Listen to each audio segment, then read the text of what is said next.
Welcome to another edition of Spiritual Awakening. It's yours truly, Dr. A.G. Green Sr. Come on, family, you know what to do. Tag and share and tag. Tag and share and tag. Tag and share and tag. Let's bring as many people into this assembly as we can on tonight. Tag and share and tag. So good to see you all coming in. It's so good to see everybody coming in. Let me tag a few people myself to make sure that they know that we are on the air. So glad to see you coming in. We're going to give folks an opportunity to log in today. And I'm going to pray in just a few minutes. And then I'm going to check up on you, and you. We're going to continue where we left off last week with a particular topic. Almighty, we just thank you and bless you for this time, for this opportunity. Lead us and guide us. Let from this dissemination and propagation of information that there is revelation knowledge, and from revelation knowledge, transformation to elevation, and elevation to manifestation. We bless you that we are ascending in consciousness and we are developing even more of our oneness with you. And we bless you. Yeshua's name, his power, his way, his consciousness. It is so. And so it is. Tag and share, family. Tag and share and tag. Good evening. Pastor Cotton is on YouTube, the therapist Cotton. God bless you, my brother. Good to see you. God bless you, Charlotte Anderson. So glad to see you and you. And let's remember to tag and share to bring as many folks as we can into this digital assembly, this digital conclave. So let's do what we can in spreading the word. I'm making a few adjustments myself on Facebook to bring some folk in here with us that want to jump into our discussion on tonight, which brought us a bevy of people on last week. And so I am incredibly thankful and grateful to be able to empower whoever jumps on with us on tonight. So good to see those who are coming in. And don't you forget to tag and share and text somebody as well. I always like to remind people that you are the divine offspring of an omnipotent, all-powerful being. Therefore, you are not powerless, you are powerful. So I want you to type in the comment section, I am powerful. Come on, type it in the comment section. I am powerful. Matter of fact, as you're typing it, speak it out loud. I am powerful. I am powerful. Good to see you, Coach Gary. I am powerful. Come on, type that in the comment section. I am powerful. I am powerful. Own the power. Recognize the power. Be the power. Utilize the power. Exercise the power. Yes, you are a powerful spirit being. And I want you to know the power and own the power. Come on, type it in the comment section. I'm waiting on it to come up. I am powerful. I am powerful. Come on. I am powerful. Type that in the comment section. I am powerful. There we go. There we go. They're starting to come in now. It is most vital and important that we recognize that we are a spiritual species of what I believe of a God class. And whatever we think, imagine, or speak, or manifest on the hard screen of three-dimensional reality. Literally, that which is invisible becomes visible based on our faith and based on what we believe. So glad to see you all coming in tonight. And so I want to check in on you. Remind you as you can see at the bottom of the screen, to follow me on the various social media platforms. Of course, you're on Facebook at AG Green Now. You can follow me on TikTok at AG Green Now. Also, Instagram and YouTube at AG Green Now. And I probably will drop another TikTok video this week as well. Shameless plug. I want to remind those who haven't gotten it that if you go to payhip.com, let me make sure I take that off the screen so you can see it. Get your copy with free bonuses, over $100 of free bonuses. The book is a PDF form right now. Unshackle Your Mind, Discover and Overcome Limiting Beliefs.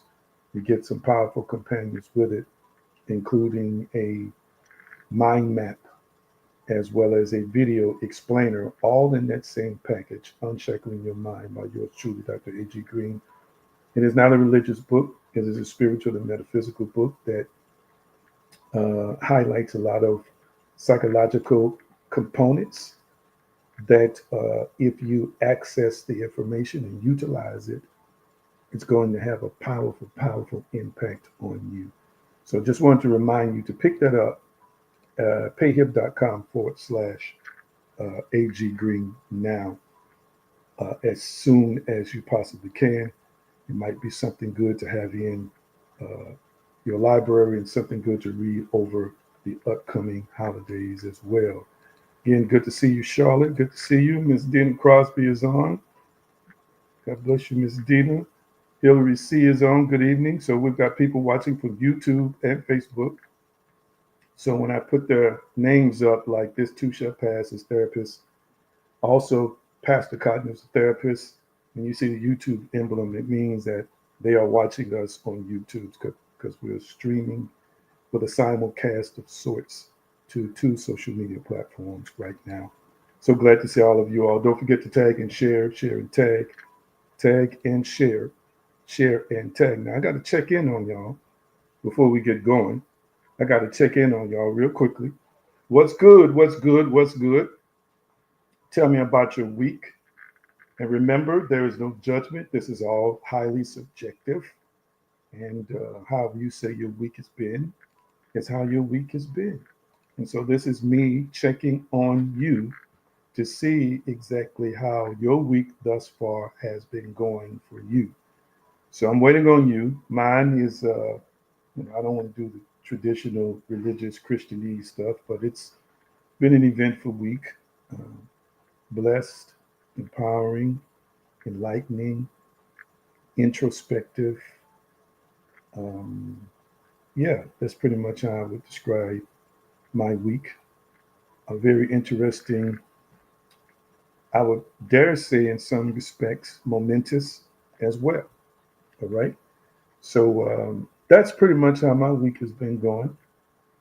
Now, talk to me. Rate your week. Tell me how you're feeling, how you think things have been going thus far. After we hear from a few people, then I'm going to start be teaching them in part 2 of a series that I started last week that brought quite a few people here. I'm waiting on some of those folks to come back because they were asking me when I signed off. Some new folks, when was I going to continue the teaching? So I should have done a flyer, but I didn't get around to it. Let's see here, Pastor, whose therapist Cotton says, I'm happy, rather peaceful, steady, and simple. Wonderful, wonderful. Anybody else want to share with us how your week has been going thus far? Let's see, Hillary C says, it's been a week. She gives it a 3. All right, all right, all right. Miss Tawanum, she's on. Good evening, good evening. Anybody else want to share with us how you believe or feel your week has been going thus far? Again, this is your opinion of how the week has been going. For those who watch me live, it's midweek on a Wednesday. Others who watch me in replay, of course, it'll be on a different day. But even when you watch it replay, let us know how you rate your week thus far. All right, Miss Dina Crosby says, feeling motivated and inspired. Wonderful, wonderful. Glad Miss Dina is on with us tonight. I guess you could say she's my new boss, so forth and so on, new partner. I'd like to have her on in the future.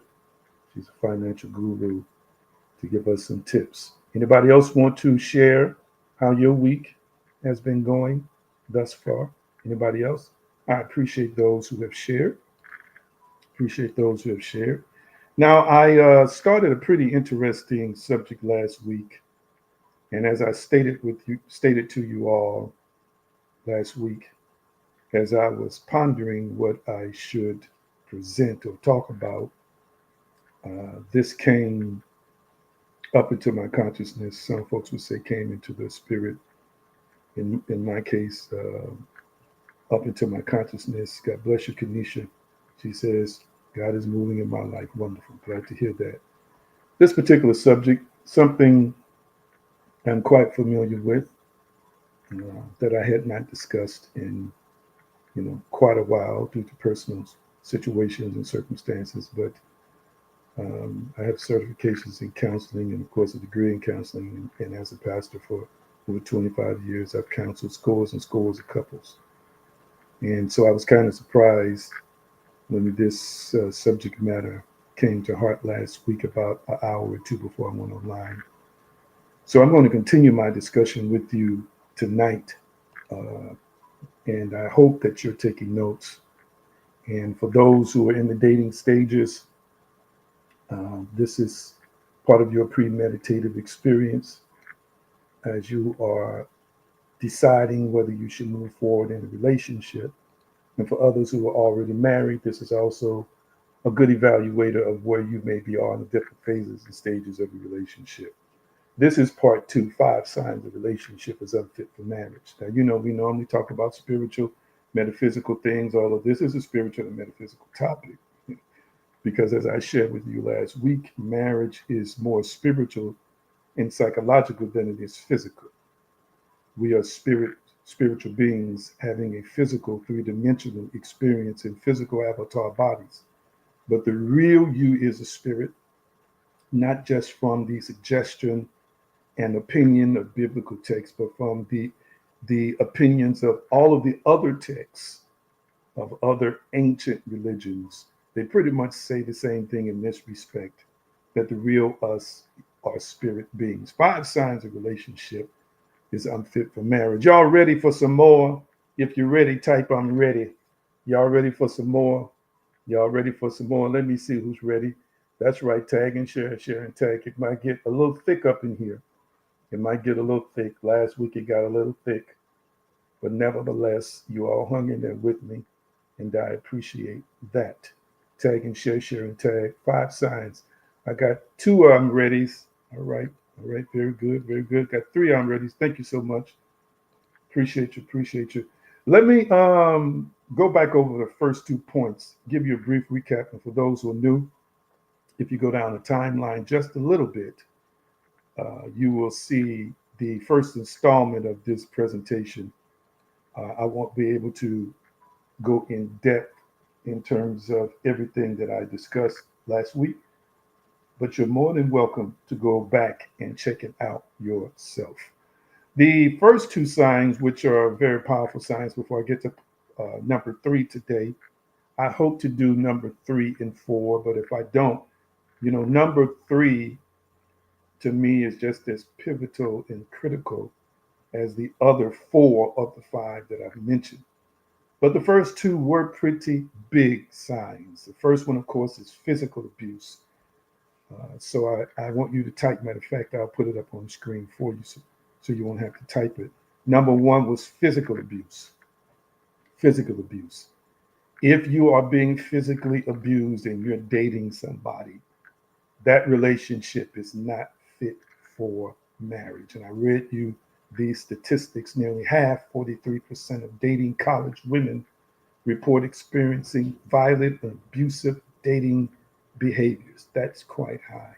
85% of women are victims of domestic abuse by their partners, and 15% of men are victims of domestic abuse by their partner. And so if somebody is beating on you physically, they are an abuser. And as I have shared before, um, it is very important for you to understand that egregious physical acts, heinous physical acts against you can lead to death, not just hospitalization, not just attacking your psyche or you psychologically conditioning you to become a battered person and affecting your self-esteem and all these other things that we'll get into point number two. But it can lead to death. It is a sign, a potential sign that your life is in danger. And so, as I said last week, we used the phrase, love is blind. Uh, fools, why do fools fall in love? Matter of fact, I believe that's a song title or a part of a song that was written. And as I have forestated, it is because when people are in love, they lose their sense of objectivity. They lose their sense of objectivity many times when they're in love. And there is this ideological or idealistic approach to relationships, this idealistic perspective about relationships and about marriage. And then last but not least, idealistic perspective about love. Yes, love, I believe, should be unconditional. But within the realm of unconditional, I can still love a person unconditionally and not let them beat me, not let them put their hands on me, not let them physically abuse me. And I have counseled people who've been battered, and I have had conversations down through the years with people who've been in situations like this. And sometimes, because the abuser follows up with a gift or an apology, or the gives the explanation, and I did it because I really love you, because we have this ideological philosophy about unconditional love, or because we are deeply in love with the person, we at times can tend to, or a person can tend to submit to that, hoping that the person changes. And so I'm saying to you, when you see this abuse coming from a person, it is a deeper symptom of a bigger issue in that person. And I kind of broke that down in terms of the psychological profile of abusers last week.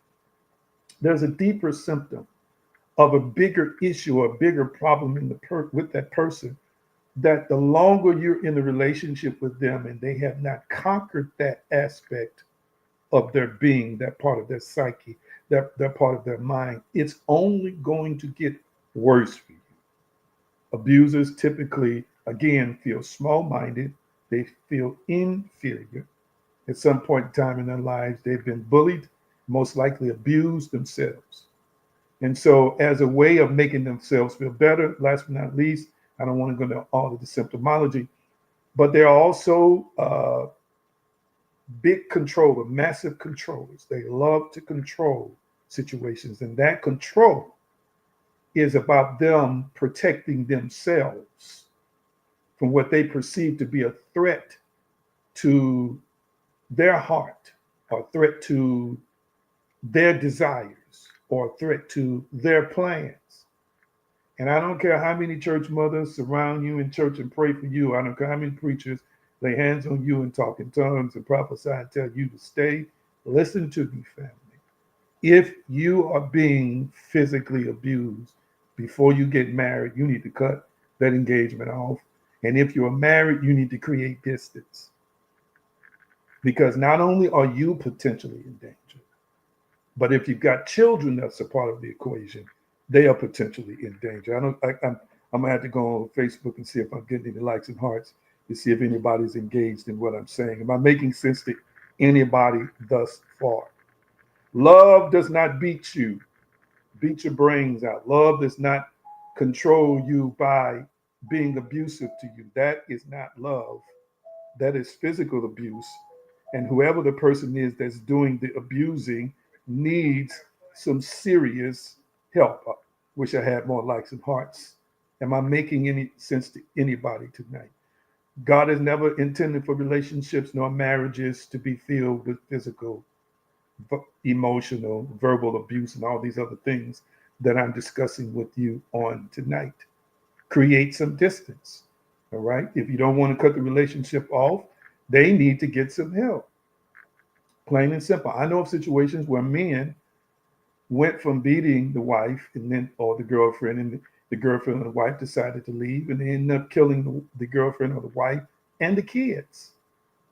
All right. I want you to hear what I'm saying today. So, get out of that. It never was a part of the design of marriage for you to be miserable, for you to be beaten, for you to be running for your life every night, for you to be walking on eggshells because he or she might backhand you or he or she might jump on you. As I kind of mentioned last week, you know, men make up the majority in terms of this category, but there's some feisty sisters out there. There's some sisters out there that will throw some hands, that will throw some punches. Them arms get quite loose. Those hands get quite active. All right.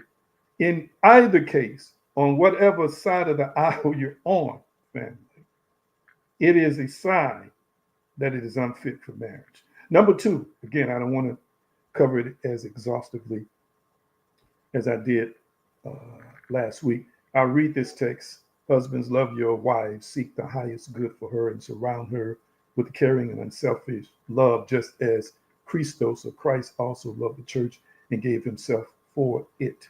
I'll stop right there. If a person loves you the way Yeshua loves the church, there's no way they're going to be abusive. No way they're going to be abusive to you. Number two is verbal abuse. Type that for me quickly in the comment section. Verbal abuse. So number one is physical abuse. Number two is verbal abuse. So type that in the comment section for me. Verbal abuse. So you can type number one, physical abuse. Number two, verbal abuse. Number two, verbal abuse. Type that in the comment section for me. Verbal abuse. And again, remember, verbal abuse is connected to emotional abuse. It's connected to emotional abuse. So when people are being verbally abused, they are being emotionally abused. And again, I led off in this portion of saying how, people quote the text, sticks and stones may break my bones, but words will never hurt me. The truth of the matter is that words are very damaging to us. Words are very damaging to us on an emotional level, in an emotional way. Words are very damaging to us. Words impact the heart. All right. There's a Spanish proverb I quoted: a word from the mouth is like a stone from a sling. End quote. And that is the truth. Verbal abuse can cut you deep emotionally, it can cut you deep mentally, it can cut you deep psychologically. Matter of fact, it can also be utilized to humiliate, to manipulate, a form of mental rape in the case of the masculine, to emasculate. It can psychologically violate a person. All right. And there are people who are very, very, very effective at using words to cut you down and to cut you up. Right? There's something, it's something how people can heal from a physical scar, physical wound, but at some point in time, still be struggling with the emotional aftermath of physical and verbal abuse. So sometimes the physical scars have healed. Sometimes the physical scars have healed. And the mental scars are still there. How many of y'all right now, and I'm not talking about romantic relationships, I'm just talking about relationships in general, remember something bad or evil that was said about you? How many of y'all remember something bad or evil that was said about you? And even if the person apologized or tried to make it right, that thought of what they said is still there. I hope the sting is not there, but you still remember what they said, yes or no? Anybody watching me now ever had some things said to them? Maybe it was 10 years ago, 15 years ago, however long ago it was, and you still remember the hurt or the hurting or or the thing they said that wounded you, the thing they said that injured you? Type yes or no if you still do. Let's see the yeses. Okay, look at some more. Look at all the yeses coming up. For some of you, it might be 2 years. For some of you, it might be 10 years. For some of you, it might be 15 years. But you still remember. That is the power of words. And I've said this as it relates to scripture. Death and life is in the power of the tongue, and they that love it shall eat the fruit thereof. That's scripture. The late Charles Capps used to say that words are containers. My revelatory perspective on words being containers is that I want you to understand that words carry not only power, but they carry death or life. Words carry a polarity. They carry a polarity. I'm going to say it again. Words carry polarity. When I say polarity, I mean negative or positive. Words can create or words can discreate. Words have a life force. They are a life force. Some of you all, for example, let me give you a tip. Let me give you a tip. Let me give you a tip to help you be more sensitive to your spiritual abilities. Your spirit, because you are a spirit. The real you exists outside of space and time. You are really a spirit. And if you tune into the spiritual portion of your being, there are a lot more things if you listen to your spirit that you would know. Sometimes you're sitting around the house or you're going through your life, and you might start feeling down. You might start feeling depressed. You might start feeling, like things are off kind of in your life. I want you to know that if that does happen, sometimes that's happening because there's somebody talking about you, talking down about you. Have you ever heard the phrase, so, you your ears must have been burning because we were just talking about you? I want you to understand this connection that we all have with each other is so powerful that you can be thinking about somebody and they text you, or you can be talking about somebody and they call you because that connection exists.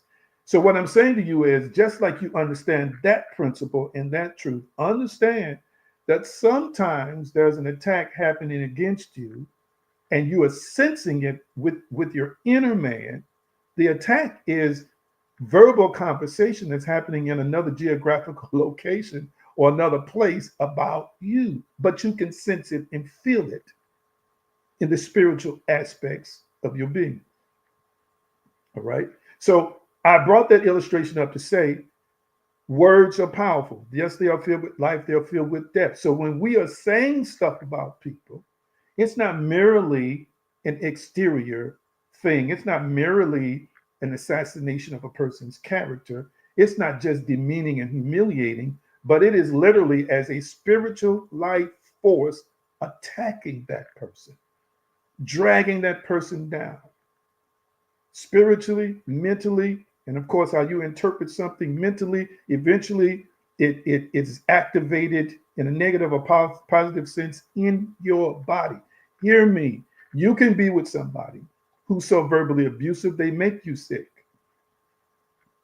Did you catch what I just said? I'm going to say it again. You can be with somebody who's so verbally abusive that they make you sick. Hear what I'm saying. And you can be with somebody who says they love you, but the only thing that comes out of their mouth are word curses against you.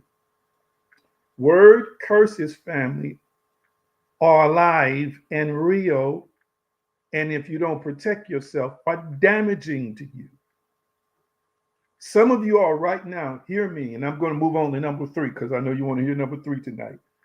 Some of you all right now are struggling with the way you see yourself because somebody told you you were black, somebody told you you were high yellow, somebody told you you were not pretty, somebody told you you were not handsome, somebody talked about your nose, somebody talked about other physical features, somebody talked about your weight. Come on now, somebody talked about your intelligence, somebody talked against your character. And although you have attained some level of success, you're still struggling and challenged with that. You're still struggling and challenged by that. You know why? Because those words are alive. And hear me, if you absorb those words and then resist them properly, if you did not resist it properly, and if you did not know in the moment how to not accept it, instead you accepted it, then it's going to have some negative impacts or negative impact on your psyche. It's going to have a negative impact on your state of consciousness, which ultimately impacts your state of being. Ooh, I felt that one. I felt that one. And no matter how handsome or pretty they tell you you are, you'll struggle with accepting it. No matter how intelligent they tell you you are, you'll struggle with that. No matter how they compliment your pulchritude or your physical form, your physical shape, your physical being, you will struggle with that. The negative seeds and word curses that people spoke out of their mouths against you. Let me ask you a question. You might expect that from an enemy, but you shouldn't expect it from a lover. Come on now, somebody. You don't need to be with a lover who's verbally and emotionally abusing you with their words. Oh my goodness. Oh my goodness. The number 4, number 5 is going to be a doozy. I don't know if I'm going to get to it today, but I'm gonna say it again. Should you be in the same house in the same place consistently with somebody who's constantly talking down to you, talking you down, talking your career down, talking down concerning your abilities, talking negative concerning your looks, talking negative concerning always about the way you do things, and it's saying what you cannot accomplish and saying what you never will accomplish and saying what you won't be able to do, consistently just abusing you, calling you out your name. And I'm just going to say this to people because I was raised in a different structure, in a different environment. And I understand that the vernacular and the communication styles of family are different. I wasn't raised in the church that used in a home that used profanity and cursing. And I'm not talking about people who, because they do that, I just can't vibe in a relationship with a person who wants to cuss me out every other day and who wants to always cuss and then use curse words. What we call curse words is really profanity. They're really swear words. I don't want to even get into that. Constantly using these swear words to demean me, using these swear words to bring me down. Am I making any sense? Now, don't y'all get angry. Don't nobody get off what I'm getting ready to say, but I'm going to say it anyway. If you're a woman, I don't care what nobody say, it is not a compliment to be called a bitch if you're a woman. Did you hear what I just said? That is not a compliment to be called that. So why are you with people that's always slipping out their mouth as it relates to you when they get angry? And this is not just in romantic relationships. Sometimes this is in just friendships. Okay. Why would you settle for that? Why would you think that that's acceptable? Why would you think that you should live with that? Why? Why would you put up with that? Come on here, somebody. Have you looked up the definition of that word before? Everybody knows what it means. Understand this. Every word, again, has definition. Every word, again, has a polarity connected to it. Every word, again, has some kind of life force connected to it. Hear what I'm saying. When you look in scripture, children were named based on what they believed the character and disposition of the child would be. Did you hear what I said? So Jacob, in Hebrew, it's Yaakov, is grabbing the heel of Esau coming out of the womb. He's named Jacob, aka Yaakov, which means a supplanter or a trickster or a heel grabber. Heel grabber, supplanter, trickster. So they're basically saying he's going to be wily and shady because of his activity in the womb. Don't think it's strange that he lived up to that name. He lived up to that name because every time they called him that name until it was changed, the definition of that name resonated in him and was activated in him. I can hear you. I can hear you, Mom. You good. It resonated in him. That's my mother. She thought I'd call. Yeah, good. Am I making any sense? So when you're called certain names, you might be saying you're not that, but understand there's a power and a force to try and make you the definition of the name that you are being called. This is why we don't let people call us dumb. We don't let people call us stupid. We don't let people call us slow. I need you to hear me. We don't need to let people vilify us because of gender or the color of our skin. I need you to hear what I'm saying today. We don't need to take on roles, so forth and so on, that are definitions, negative definitions, pessimistic definitions. Lord, have mercy on my soul. Somebody help me here today. Am I making any sense to anybody? Am I making any sense to anybody? Am I making any sense to anybody? Talk back to me. Talk back to me. Am I making any sense to anybody? You do not have to put up with verbal and emotional abuse. It's a sign right now that's happening right now while you're dating somebody and you don't draw the line and you don't get an understanding that this kind of behavior is acceptable. There's going to be more verbal, emotional abuse. I don't care how many tongues you talk in. I don't care how many times you run down to that altar. I don't care how much prayer you get. You'll be shouting at church and sad before you can even get home. Some of y'all know exactly what I'm talking about. You have lived it. I'm talking to folk who have lived what I'm discussing right now. Let's get to point number 3. Y'all ready for 3? Y'all ready for 3? Here we go. Let's get to number 3. Number 3. The third sign that a marriage is unfit, a relationship is unfit for marriage is poor communication. Type in the comment section, poor communication.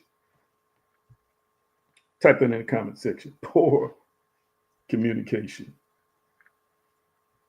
Poor communication. That's number 3. Poor communication.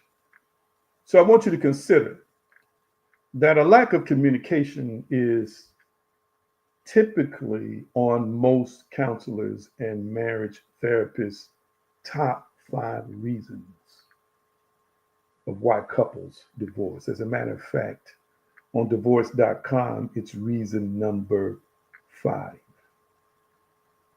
Hear me.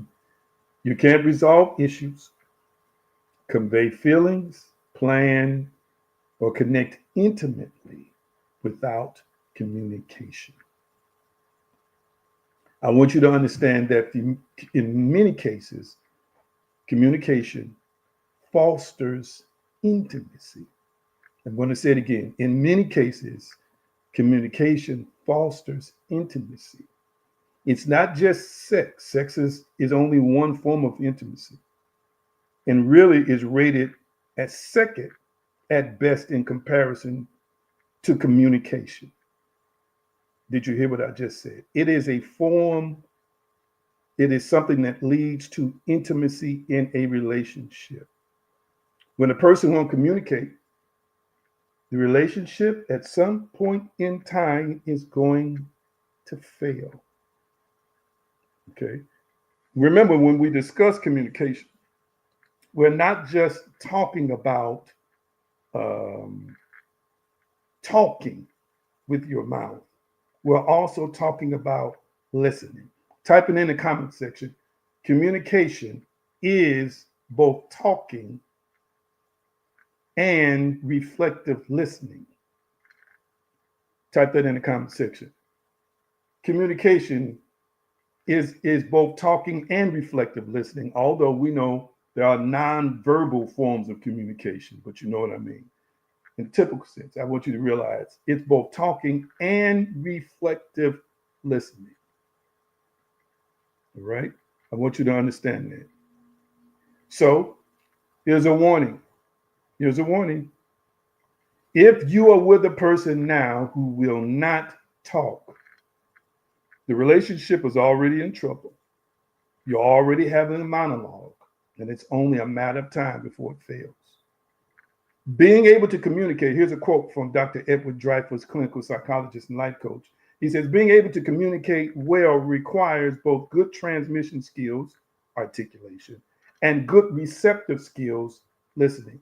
Without both, communication will be, at best, difficult, end quote. I'm a reflective listening. Matter of fact, I'm going to give you a few more things to consider as it relates to um, communication, what poor communication is. Y'all ready? Have anybody ever heard of stonewalling?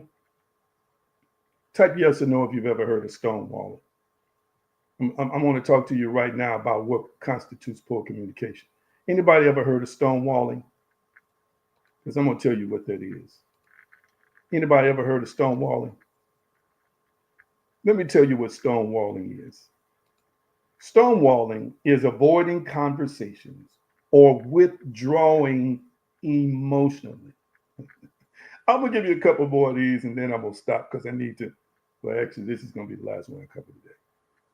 So if you're with people right now who, when it's time to talk about important things or things that might affect them and or things that might challenge them, and they stonewall, meaning that, you know, they find ways not to talk to you about it and they withdraw emotionally. See, it's one thing to avoid a conversation. There's another thing to just withdraw your emotions, period. Okay. And most of the time, people will stonewall because whatever trauma they have experienced, okay, has put them in a place psychologically where they can't handle a criticism or correction. They interpret correction as being that there is something wrong with them.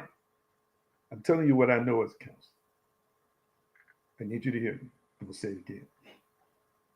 If they came up in a household and they were blamed for everything, or if they have this idea that I just can't get stuff right, or I'm always displeasing people, or to the effect that they've always been blamed for a lot of things, there's a different way the psychological profile is built. I'm just giving you an example. When they get in a relationship, if they somehow, and as a result of this, they struggle with a self-image, a healthy self-image. So since they struggle with a healthy self-image, to them, if you say something that appears to be critical, it hurts because to them, instead of let me give you an example. You say, baby, if you don't mind, could you remember to put the dishes away? Well, to them, putting the dishes away is not just a suggestion of putting the dishes away. It is a criticism that hurts them, that is interpreted by them as pain because it says to them, oh, okay, I did something wrong, or I'm wrong now. And in their mind, it's tethered or attached to a series of incidents in the past where they always felt like they were blamed for not being able to do the right things. It's like, I never can do anything, watch this, is interpreted eventually, to please people. Next thing you know, they'll be adding stuff up saying, well, there's nothing I could do to satisfy you. There's nothing I could do to please you. In many cases, not all cases, but in many cases, a psychological profile is built where the self-image is marred. The self-worth is marred. So when you say certain statements to them, they interpret it as an attack. They interpret it as you're being hypercritical of them. When the only thing it is a suggestion. Only thing it is a request. Are you hearing me? And if they're unwilling to communicate that every time you say this, it makes me feel that way, If they can't communicate why they react like this, you can never fix that issue.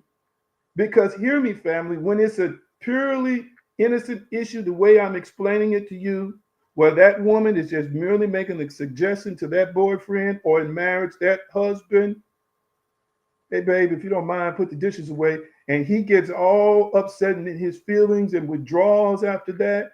That tells you it's not about the dishes. It's about his perception and his perspective of who he really is in this world, and who and how he relates to other people.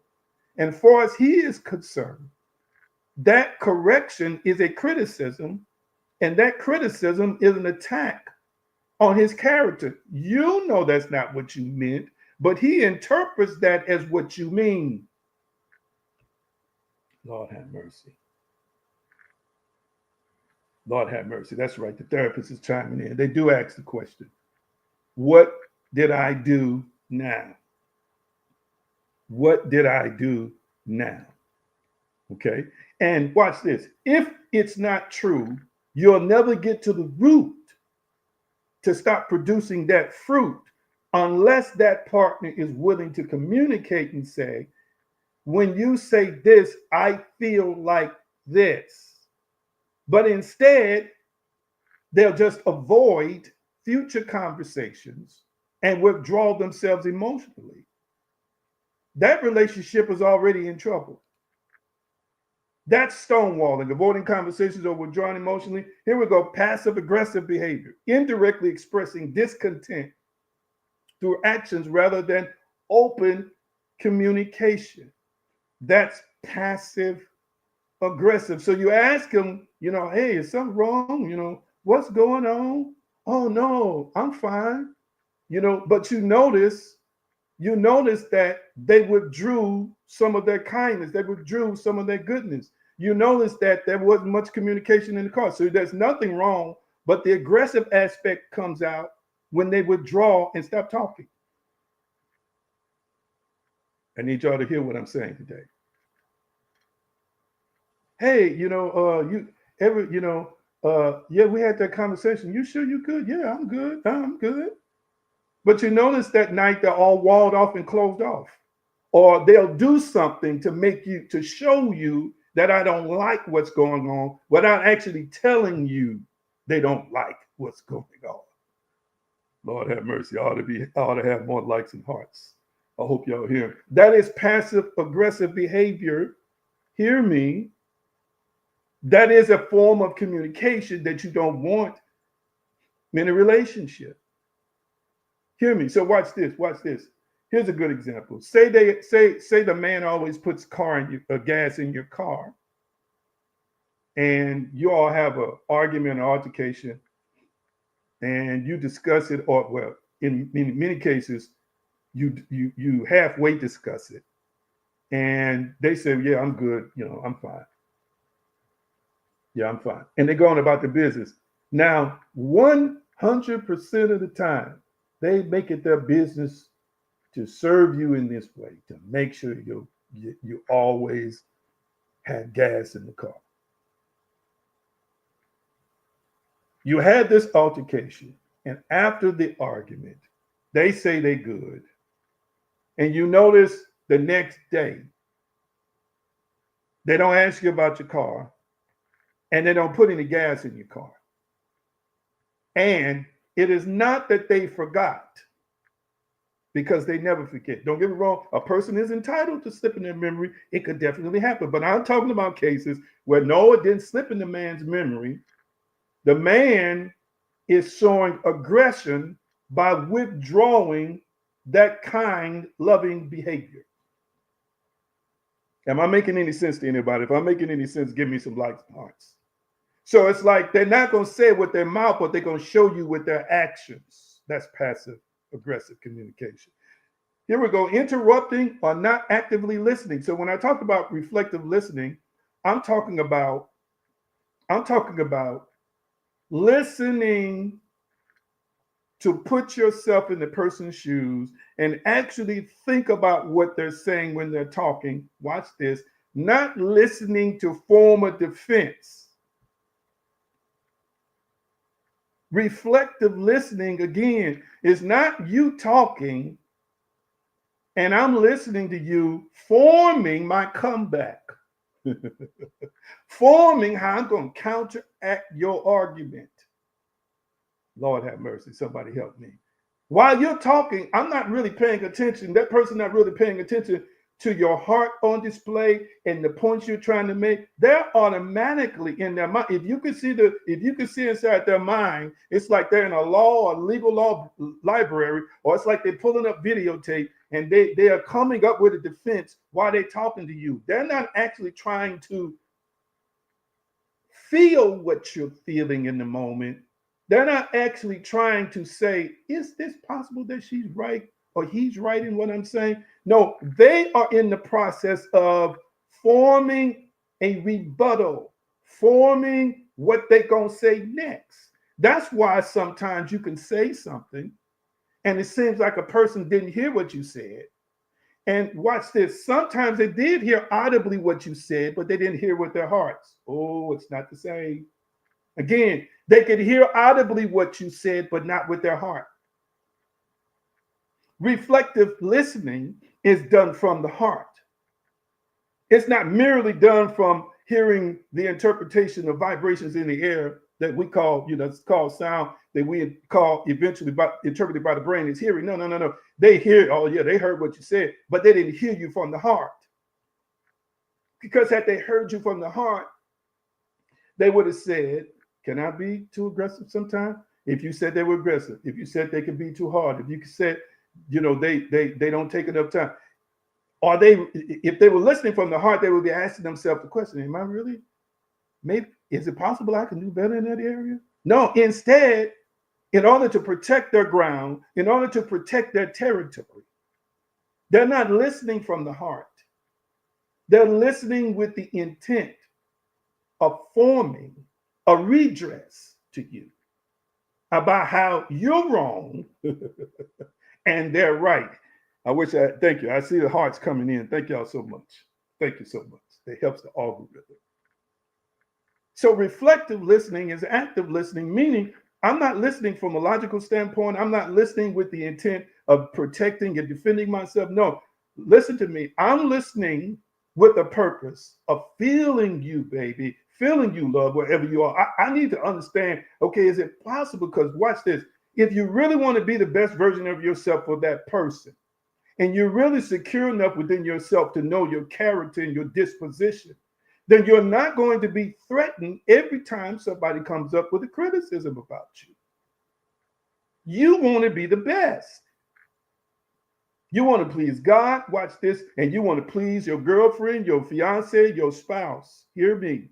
And so when they're talking to you, watch this. Even if you think they're wrong, you're still going to listen with the heart to say, okay, let me make sure now that I'm not guilty of this. So watch this. I'm going to give them my undivided attention by listening with my heart and trying to feel what they're saying in the moment. Ooh, somebody help me here. That is reflective listening. All right. But people will interrupt you. And that's another thing. It's, sometimes when we're talkers, we have to be careful. And sometimes when we're defensive, we have to be careful that we have to learn how to just get quiet and listen sometimes. Okay. And sometimes this is one thing we have to teach in the rules of engagement in relationships through communication. I just talked about listening, of how after you speak, let somebody else speak and you listen, and vice versa. I got to move on to the next thing because I'm running out of time. Let's see. Now, blaming is actually in my list later on in the list, so I'm not going to get into critical or blaming, but that's also a form of communication. It's in the top 5 reasons, one of the reasons why people divorce, but I'm going to cover that as a whole section later. Okay, here we go. Not expressing needs or feelings clearly. Not expressing needs or feelings clearly. This is under the category of poor communication in marriage and in relationships.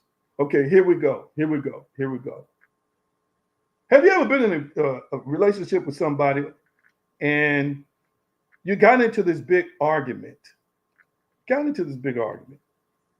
And they say, well, you know, I don't like that. You know, I don't appreciate that. Now, understand this. If you're with somebody any length of time, you get to know their heart, you get to know their character. And yes, there are some things you can discern about them. All right. From observation and, of course, from spiritual attunement and spiritual awareness with that person. Mhm. Okay. So, but there are other times, family, when you just don't know, no matter how wise you are, no matter how spiritual you are, no matter how much you know, if they don't tell you, you don't know. And don't get me wrong, I got some folk on here like me. You are a mind reader. I can read minds. You understand that prophecy is revelation about not only what's going on in your mind, but the minds of other people and the things that's about to happen. With word of wisdom and knowledge of those two gifts. And then we talk prophetically. But I'm just saying, sometimes you do know, but nobody knows all the time. And so arguments would start, and that person would say, well, you know, I felt like this, or you know, I wanted it done that way. And the other person innocently says, no, I didn't know that. I didn't know you felt like that. I didn't know you saw it like that. And you know why they didn't know? They didn't know because you did not tell them. And if you did tell them, you didn't make it plain or clear enough for them to understand it. So they didn't have a clear understanding of what you said. Poor communication. Hear me. And this is why I'm saying, this is why this is relevant and important in relationships. I'm throwing this in as a free nugget in relationships. You know how when you're at school, and Dr. Childs is on tonight, so she knows what I'm talking about. You know how you're in the classroom, and a great teacher will tell every student, there is no dumb or stupid question that you can ask me. A great teacher would tell you that. I've heard great teachers say that. And it's a way of helping the students to understand that it's all right if you don't understand something, speak up and ask me. This is how you get understanding, because I want to clarify from my stance and position as a teacher to know, to understand what, for you to understand and know the subject matter of the topic. So in order for me to make sure you know it, you got to ask me a question. Let me say this the same way in relationships. There are no dumb questions in relationships. No dumb questions in relationships. So if you are afraid to give somebody clarity because watch this, they might think you dumb, or you're afraid to give somebody clarity because you might think they might think you see them differently for wanting clarification on something in terms of what's going on in your life. Maybe you're in the wrong relationship. Did you catch that? Maybe you're in the wrong relationship, because you really should be in a relationship with somebody who desires to have such wonderful, splendorous harmony with you that they want to understand everything about you, hear me, including the things they may not like, or including the things, watch this, that you may be incorrect about. You could be wrong about it, but hear me, they so genuinely love you and want to build this relationship and grow this relationship until they're willing to sit and hear out everything you say, even the crazy stuff, so that we can get on the same page, so that we can discuss it and get on the same page. And if you're with somebody and you can't do that, that might not be the right somebody. But I'm saying to you today, a part of poor communication is not being able to articulate clearly what you want, to articulate clearly what you need. Hear me. And I'm going to say this, I'm going to be done with communication. Let me see if there's anything else I need to bring up. I'm going to be done. I want you to type the word safe place. Type the word safe place in the comment section. Type the word safe place in the comment section. I want you to type the words safe place. It's 2 words, I'm sorry.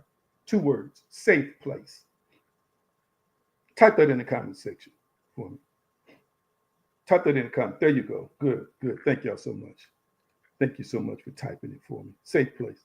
Let me say something to you as it relates to communication. Wow, wow, wow. Thank you for the likes and hearts.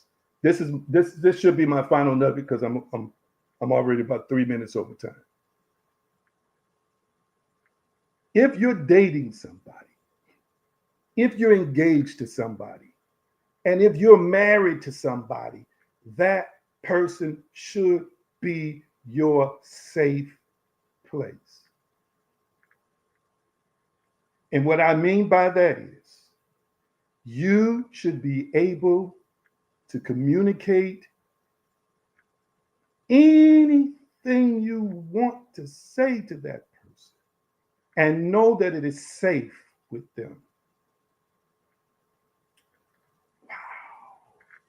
I felt that one. I felt that one.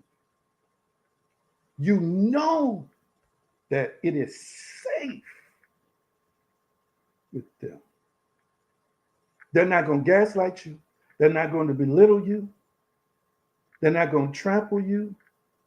Now, sometimes stuff is funny, so we might laugh, but we're not laughing at you. We're laughing with you, and we're not laughing to demean you, diminish you, or to be critical. We're laughing because in the moment it's funny. But it's a safe place, meaning that you know whatever you say. Number one, it ain't gonna leave. Number two, you know you can trust them.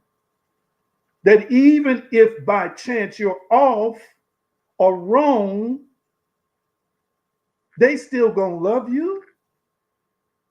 They still gonna do the best they can to correct you. And let me straighten some of this stuff out that's going on in this generation we live in. Listen, let me talk to the men first. I would never ever be with a woman who couldn't correct me, that I couldn't respect to correct me. And let me say to you, wonderful ladies on here, you should never be with a man who's not wise enough, godly enough, intelligent enough to correct you. Did you catch what I just said? Some folk don't want to be corrected. We submit to each other according to biblical scripture. When you read further down, they talk about the woman submitting to the man. Just read a little further down in that chapter. It talks about mutual submission. And some folks want to say, well, they changing the subject when they got to that. Nope, they're not changing the subject. It's still about relationships. It's still about marriage. There's mutual submission. So that person is your safe place. And let me say another thing. Don't hook up with nobody that you don't respect enough to correct you. Why would you do that? Why, oh, why, oh, why? Ain't no sex good enough in the world for you to want the sex but not respect anything else they got. Come on. Why, oh, why would you do that? Safe place. It lands in a safe place. If you don't know, it lands in a safe place. Watch this. You can feel vulnerable. You can tell your deepest secrets and they won't be used against you in a later argument. Safe place. You can have tender moments with them, bare moments with them. And they won't come back 6 months in an argument and put it all up in your face. Safe place. Hear me. That even when you might be coming in a little bit too hot emotionally, they won't misjudge you. Safe place. Meaning that person can see you might be out of alignment with God. They can see you might be out of sync with the truth. Hear me. But it's a safe place in that they're going to continue to love you until they can help you align with the truth and help you align, watch this, with the best version of you. Safe place where you can cry with them, where you can pray with them, where you can meditate with them. Come on here, somebody. Safe place where you won't be bullied, where you won't be ostracized by your partner, where you won't be talked down to and talked to in a condescendingly way. Safe place. It ought to be the place, hear me, family, where you can say whatever you want to say. It's safe because you know sometimes you're coming in too hot. You know sometimes you're coming in too low. But you know it's a safe place because that man or that woman is going to listen with all of the love and intensity they have in their heart. And you know they're going to forgive you and they're going to help you fix it. You know they're going to stay on the right, they're going to get you on the right path and walk that path with you. You know they're not going to be critical. They're not going to be judgmental. They're not going to throw you out. They're not going to throw you away. They're not going to mock you. They're not going to scoff you. Safe place. Ooh, everybody should be connected to somebody that is a safe place. And when you make an error, they are understanding enough not to internalize and personalize it, but it's a safe place. Hear me. Here we go. Last but not least, it's a safe place because no matter what you say to them, they see and know your heart. I feel the presence of God on this one. They see and know your heart. See, part of the problem is, Tawana, some of these arguments take shape in relationships because people will accuse you of things falsely because they don't know your heart. But a safe place is a person that even when you clown, cut up, and act a fool, come on here, somebody, it's a safe place because they know your heart. They know this is not really you. They know that you're just upset right now. They know that you're just grieving right now. They know that you're just going through right now. They know that you're just trying to process something right now. It is a safe place because man looks on the outward appearance, but just like God, that husband or that wife is looking at your heart. It's a safe place. That when you get finished dumping on them, come on here, somebody, they'll run your bath water. When you get finished dumping on them, they'll pull the covers back in the bed. And when you get finished dumping on them, they'll pull up next to you at night, no matter what you said, curl up next to you and hold you. Because sometimes we say stuff we shouldn't say. But when we sleep on it and wake up in the morning, we realize it was us. But it's a safe place because that person that you are with is still going to be there with you in the morning. Ooh, somebody help me. Safe place. I feel that one. I feel that one. You know what? I'm declaring and decreeing right now in prayer that everyone on here who's watching me, everyone on here who is looking for a safe place, hallelujah, glory to God, a safe haven, woo-hoo.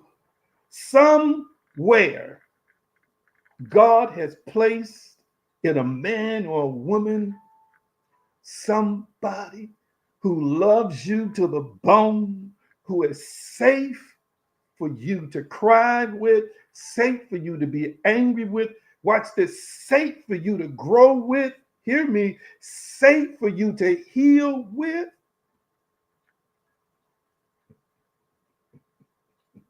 Oh, y'all are hearing what I'm saying today? Somebody who, when you need something, it's not going to fuss and complain about it. Don't get me wrong. We got fussers who still love us and they fuss. But I'm just talking about folk that when they get finished fussing, they ain't going to do nothing. No. We're talking about a safe place that no matter what it is that you need to communicate, you need to say, you need to request, you desire. You know, this is your spiritual and physical ride or die. You know that everything you say or do will not be used against you in a court of marriage law. Oh my God. Mhm. Yeah, do you realize that you're not safe to heal with everybody? I'm going to say it again. I got to get off here. You're not safe to heal with everybody. And whether people admit it or not, everybody has some form of brokenness in them. David said on one occasion, while thou disquieted, O my soul. And then he goes on to give himself a therapeutic response. He says, hope thou in God. He was saying that his heart and his soul was rumbling inside. He was struggling with discouragement and struggling with depression. Everybody has baggage. Everybody's got stuff they need to heal from. Yes, some folk got a lot more stuff than others, but listen, listen, listen. When you are aligned with the right person, they are a safe place for you to land every day, every night, and they are a safe place for you to become healed and to become whole and to become complete. And I'm going to say this and I'm going to be done. Can I say one more thing? Can I say one more thing? I'm going to say one more thing. If y'all allow me to, one more thing. And the giving opportunities are at the bottom of the seat if you want to give. Can I say one more thing? Yes or no? I'm going to repeat myself on something, but I need to say one more thing. Can I say one more thing? Yes or no? Okay, thank you. She said yes. My family said yeah. Here we go. When God wanted to demonstrate his love, who did he send? Yeshua, English translation, Jesus. I want you to understand, family, hear me clearly, that the love of God is usually going to have skin on it. Meaning the love of God is going to come in the form of a person. Come on now, somebody. Why did I bring that up? Because a safe place might mean, hear me, that you walk in a little wounded, you walk in a little lopsided, you show up in the situation good but not great. You show up in the situation not necessarily who and what you ought to be, but the love that God put his hand on for you, that's a man or a woman, will open his arms and say, here are the arms that you can rest in. Here are the arms you can heal in. Here are the arms you can be delivered in. Here are the arms you can find God in. Here are the arms you can recover in. Here are the arms you can be rebirthed in. If you had good parents, you know what love means. Love is like coming from good parents. If you had good grandparents, you experience love in skin. And I'm saying to somebody right now, I'm saying to somebody right now to encourage you. You don't have to be perfect, but you just have to align with the right person who doesn't have any of these signs, because the right person has the ability to usher you into the greatest version of yourself. Ooh, let me pray. Almighty, I thank you for this time and for this moment. Thank you for what our hearts have received. I thank you that I declare and decree by your unction a safe place. Some are already married. They may already have a safe place. Wonderful. For those who don't, I declare and decree a safe place embodied in a man or woman in love and romance. A true Boaz to Ruth, a true Abraham to Sarah, the true embodiment and expression of divine love that creates the safest place in the whole wide world, the will of God in a man or woman to love unconditionally. Love us in our struggles, love us in our pain, love us in our hurt, love us when we're not at the best. A person who will walk with us who will talk with us, who will empower us, who will speak into us, who will not betray us. Hey, my God, I pray it, I believe it, I decree it, I declare it. It is so, and so it is. In Yeshua's name, his way, and his power. Thank you. Thank you. Thank you. Let me say this. I don't know everybody on here, but and God bless you, whoever you are. I see dynamic change happening in your life in 2025.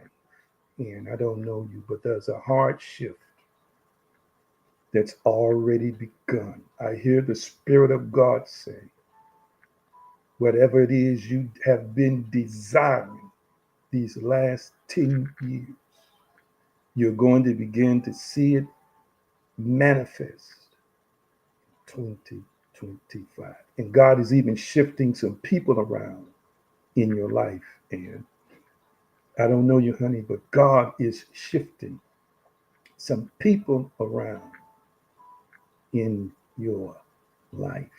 Also, it's going to be revealed who's really for you and who's really against you.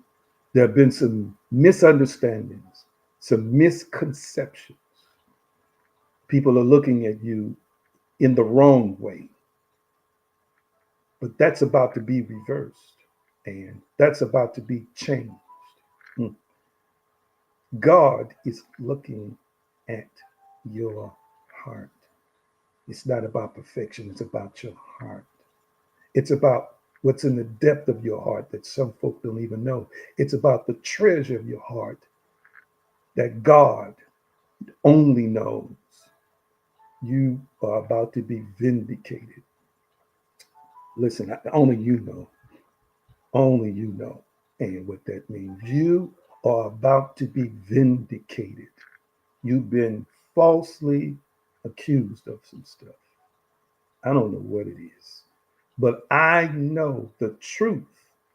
When the truth comes out, the light is going to shine on you.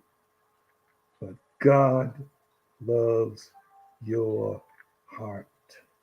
Mm-mm-mm. And everything around you is coming into alignment with your heart. Your money is about to change. Relationships are about to change. Hear what I'm saying today. The relationship with God is about to change. I feel it and sense it so strong. Oh my God. Your living situation is about to change. Listen, it's time for an upgrade in your life, and the time is here. And for the upgrade in your life. I don't know where you're living now, but I'm just telling you now what I see. I don't know where you're living. I don't know what you're driving. I don't know who you're with, but there's about to be a massive upgrade. A